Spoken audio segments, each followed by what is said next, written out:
నాన్న సరుకుల లిస్ట్ చెప్తారా? చెప్పు డాడీ, చెప్పు రాత్త.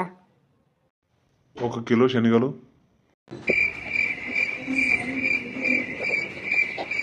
అంటే తెలుగు రాసి చాలా రోజులు అవుతుంది డాడీ, రాయనీకి వస్తలేదు.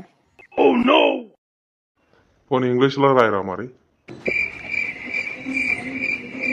సరే కానీ శనిగలు ఇంగ్లీష్లో ఏమంటారు డాడీ? ఊరిని తెలుగు రాదు ఇంగ్లీష్ రాదా? తెలుగుని ఇంగ్లీష్లో రాయడం వచ్చు డాడీ. నేనట్టిగా పోతలేను, నన్ను వడగట్టి పాడగట్టి నన్ను కాదురా, నీకు లచ్చలు పోసి చదివించేది ఇదే నారా నీ చదువు. అంటే అప్పుడెప్పుడో చదివిన డాడీ, గుర్తుకొత్తలో సరంగా. ఇప్పుడెప్పుడు ఎందుకారా, ఇవాళ ఆదివారం రా. మొన్ననే కదా నువ్వు స్కూల్కి పోయింది, శుక్రవారం రోజు. నిన్న కూడా సెలవేనే. నీ అమ్మ నేను ఎట్లా కాదురా నిన్ను.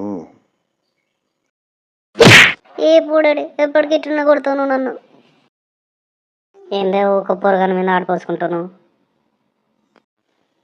అట్టగాదు బుజ్జి, వాని మీద నాకెందుకు కోపం ఉంటుంది. వాడి శనిగలు పేరు రాయత్తలేదు మనకి. ఇక వానికి చదివిపించేం లేవు, చదివిపించేం లేవు. ఊరిని అంతేనా? నీ తీరుని కొడుకు తయారని తీయరా, ఏమొస్తుంది మనకి చదువుగా.